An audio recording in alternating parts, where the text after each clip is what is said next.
Hey, it's Austin from TurboLab. In this video, I wanted to explain to you why it's so important to run an air filter. Not running an air filter can be the most costly thing that you ever do. In this video, I'm going to give you a couple examples of customers of mine that didn't run an air filter and it cost them a lot of money. First situation was a medical expense.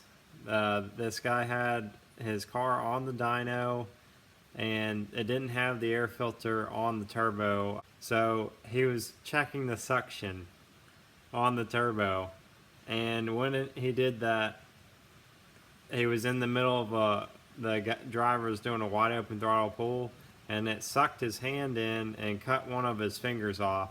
So the expenses involved in that, well, one, he lost his finger, but he also made a huge mess, damaged the compressor wheel, damaged the turbo, and a lot of hospital expenses.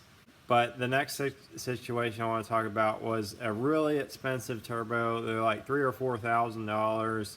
It's a GTX 4202R.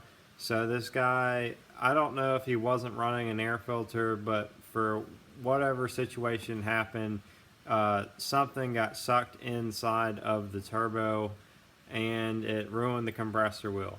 So the problem with that is the amount of downtime to be able to take it apart and rebuild it, and the availability to be able to replace a compressor wheel on that turbo, where just buying a center cartridge is like $2,000 to $3,000. So at the time, which is present, I don't think that I can get this compressor wheel. I'm still trying to source one for him. So the situation is he basically has to spend $3,000 or $4,000 to buy a whole nother turbo. So that could be the most expensive situation where you can't even fix it if you wanted to. Next situation is a situation where a turbo actually sucked in a whole wiring harness. I've had a situation where a turbo sucked in like a boost controller, they sucked in rocks, and they just tear the compressor wheel up, throw it out of balance, and it's just an expensive rebuild that you would have never had to pay for had you run an air filter in the first place. I know some people do run the screens and stuff, but that can be an expensive mistake too, because I've also had some people have their turbo suck in a screen and ruin the compressor wheel too. I guess maybe they forgot to tighten it down or something. I don't really know that situation in depth. But the point of this video is you need to run an air filter, and I don't feel like this is a video I should even need to make about turbos. But the reason why I'm making it is because it's actually extremely common. There's people that are not running an air filter on their turbo, or not necessarily on the turbo, but you know, you can have a pipe that goes to the air filter. There needs to be an air filter to filter the air before it goes to the turbo, to keep these types of things out of the compressor wheel area, because if this happens, it can be the most expensive repair that you have to do to your turbo.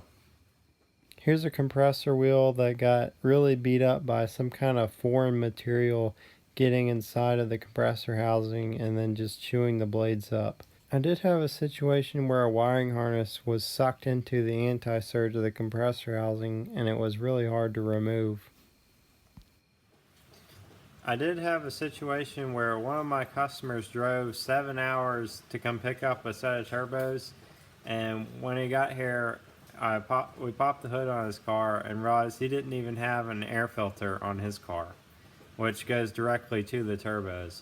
So these kinds of situations make me question the responsibility of people when I build them a turbo, because it's important for me, if I'm going to warranty it, I want to know that they're doing everything the correct way. If you found this video interesting or helpful, you can always comment and subscribe to this channel if you want to see more videos just like this one.